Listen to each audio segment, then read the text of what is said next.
down for and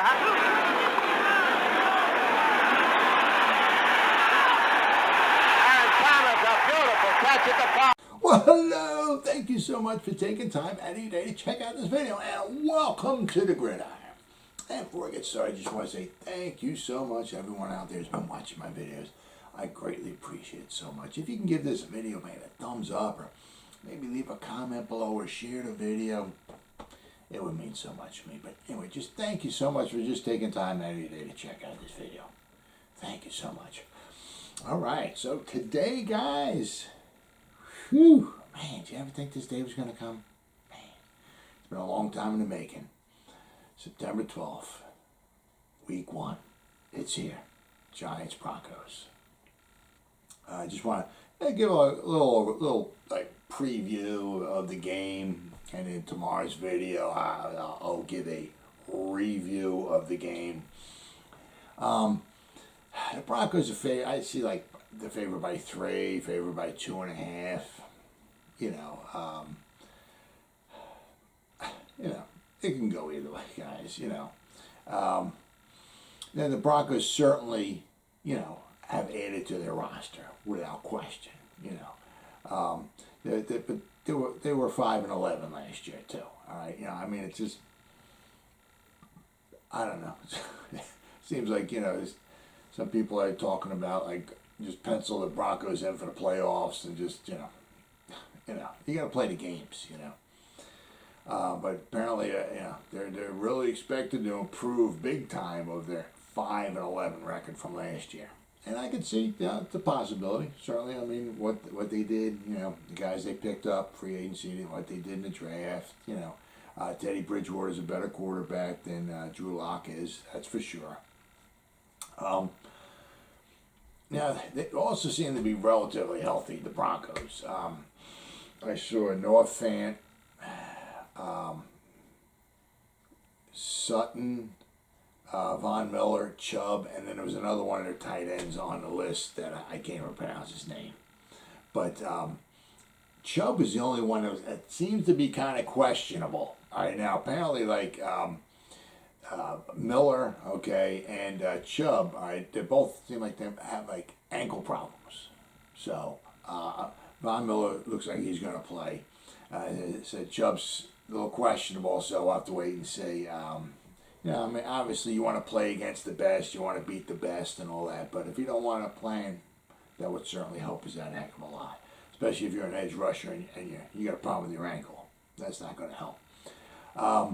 Last year, the Broncos, there was certainly some good and there was some bad. All right, their offense was the worst.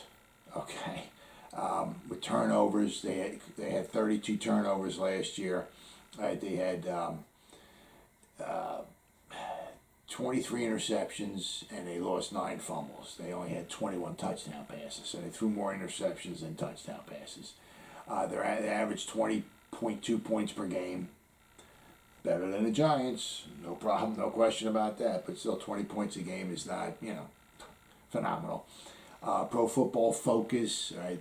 They graded the Broncos' offense out as the second worst offense in the whole league. They graded their offense out at a 66.8. Only the Jets were worse at a 64.2. So even the Giants graded out better, okay, than the Broncos did. All right. The Broncos, it's a bit weird. The Pro Football Focus, the Broncos, okay, their rushing grade was an 82.9. Very impressive. Their run blocking grade was a 58.0. So I'm not quite sure how that works out, but they had with Lindsey and Melvin Gordon. Okay, got a couple good running backs there. Obviously, they did add 2. They got Javonte Williams in the draft, so they really, the running game helped them out there. They added some pieces all the way around. Okay. Now they did add pieces in the defense, and they get Von Miller back. Okay. Their defense last year gave up 446 points. They gave up 27.9 points per game. Okay, not good. So they get better.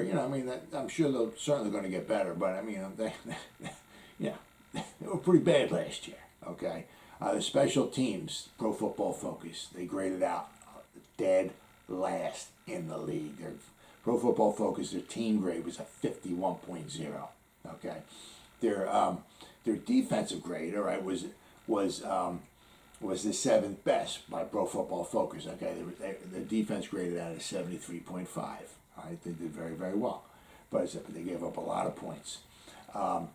Their defense only created 16 turnovers. All right, so basically they committed twice as many turnovers as they got.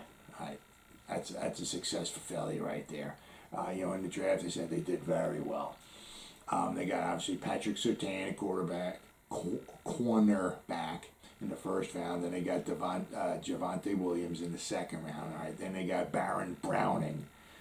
He's a stud from Ohio State. He's a good athlete. He'll probably. I'm certainly not going to say he's going to be special, but I mean he seems like he can be a very, very, very fine football player. Okay, he's a heck of an athlete. But they really didn't address. I mean, the thing is that. I mean, they had to know that Drew Lock isn't the answer, and I guess they signed Teddy Bridgewater. I mean, I don't know if he's the long-term solution. I mean, they drafted low, and they didn't really pursue any type of a quarterback. I mean, so they got Teddy Bridgewater, all right, free agency, but they Drew Lock. I mean, maybe they'll have him as maybe a backup, but I mean, he's not the answer. So that's the only kind of question is that their quarterback play last year was really, really pretty dreadful. Drew Lock last year as a starter, he was 4-9. Okay, he completed 57.3% of his passes. He had 16 touchdowns and 15 interceptions. All right, he's not going to be, I don't think, a capable starting quarterback in this league. But they got Teddy Bridgewater, who did a lot better when he was with Carolina. I mean, they were 4-11, all right, when he was the quarterback, all right, the starting quarterback. But he completed 69.1% of his passes, okay? Threw 15 touchdowns, only threw 11 interceptions. So he's better protecting the ball, okay? He's a little better of a game manager than Drew Lock is. Also, Teddy Bridgewater isn't quite the athlete that he was, when he first came in the league, because he had the bad injury when he was with Minnesota. But he'll pull the ball down and he'll run and he'll pick up first down. So one thing, it's pretty important for the Giants not only to get pressure on him, okay, but to try to keep him in the pocket as well. All right, get hands up, get bodies by him, all that, and try to fluster him. But I mean, just don't have the edge. Just the guys on the edge, try to run around behind him and all that, and leave huge lanes wide open. He'll just take off and he'll just kill you that way. I mean, he's not like a Michael Vick where he's going to take off and run 75 yards for a touchdown, but he'll take off and he'll get yardage. So you got to be careful with that. All right. As I said, I mean, they're relatively healthy coming into the game. Okay, I saw there was 5 guys that they got. All right, and the only one was kind of questionable was Chubb. So they're coming in relatively healthy. Now, I said with their offense, with Noah Fant, Jerry Jeudy, Cortland Sutton, and Tim Patrick. All right, then they got Melvin Gordon and they got Javonte Williams. So they got some guys, that can, I'm not going to say they're going to be the greatest show on turf, but I mean they can certainly put up some points. They added, quite a bit to their defense. They added quite a bit in the secondary. Okay, but they kind of needed to because they didn't create any turnovers. And I said they gave up almost 28 points a game last year. All right, but things seemed to turn out pretty good well for them in the preseason. They were 3-0. They outscored their opponents 80-21. Okay, so things were looking pretty good for them in the preseason. But once again, it's preseason. 1973, the Giants were 6-0 in preseason. They finished the year 2-11-1. 1975, the Giants were 6-0 preseason. Not only that, but they beat the defending Super Bowl champion Pittsburgh Steelers 24-7 in preseason. And I was living in Long Island. I had that game on. I watched it. The Giants dominated that game, 24-7. Okay, the Terry Bradshaw went the whole way. They didn't put a backup in there. Terry Bradshaw went the whole way in that game. The Giants won 24-7. The Giants that year wound up, actually, in 1975, the Pittsburgh Steelers, the Giants beat them in preseason. Whooped up on them.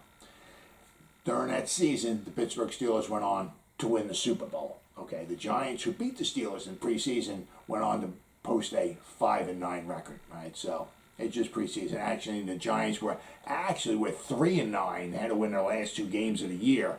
They had to beat the Saints and the 49ers to become 5-9. So it's just preseason. But I mean, so far, they've been looking. They looked a lot better in preseason than the Giants did. Let me just put it to you that way. Okay. So I mean, it should be a good game. Now you go with the Giants. Once again, they were 6-10. All right, they got a lot of guys on the injury list. All right, I just noticed that. I mean, for a past day or two, whatever, Adoree Jackson and Saquon Barkley have been questionable. Well, I just noticed, all right, that they are active.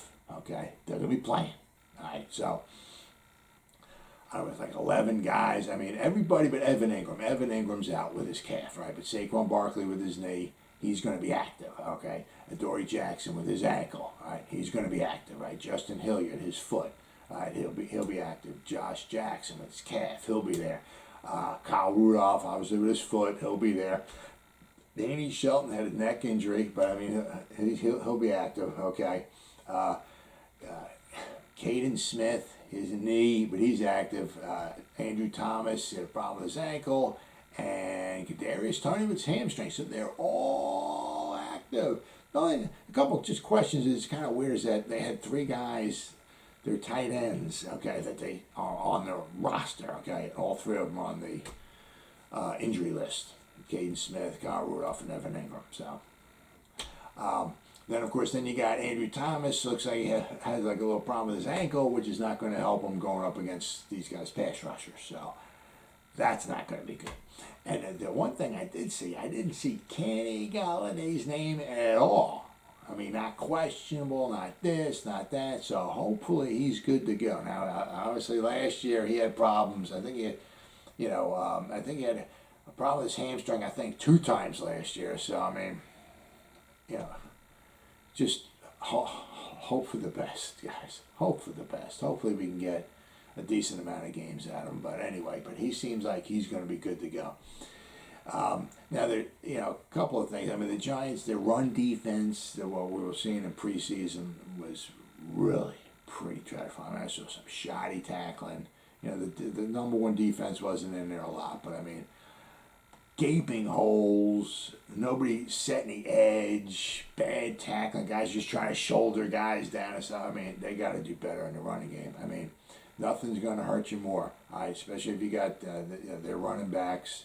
And, I mean, if you let the Broncos just chew up yards running the ball, that's a recipe for disaster right there. All right. Like I said, you want to try to keep Bridgewater in the pocket and keep him contained so he doesn't get out. Don't give him lanes to take off and get first downs to extend drives that way. If it's 3rd down, you got to get the heck off the field. All right, now then, of course, then you got the offensive line. All right, I mean, especially if you got Chubb and Miller out there, if they're both playing. This is going to be a big question mark the whole year long. And if the Giants wind up, suffering because of the bad offensive line play, it could be a long season, and it'll be interesting to see what does happen at the end of the year. But you just try to go out in there, and hopefully they can open up some holes. Hopefully Daniel Jones can protect the ball. If he gets hit, gets sacked, hopefully he can hold on to the ball. Hopefully he doesn't throw any stupid interceptions. And when we get in field goal range or score range or in the red zone or whatever, you can't turn the ball over. Throw the ball away. Take a sack, whatever. Hold the ball. Let's get some points. That's huge. Okay? Now, as I said, the Broncos are like 2.5 point favorite, somewhere around there, okay? And the over-under is 41.5. All right. I mean, if nothing else, it's like, if the Giants could just win, just start off with a win. In the past, 10 years, they've won the opening day game one time in the past 10 years since 2011 to 2020.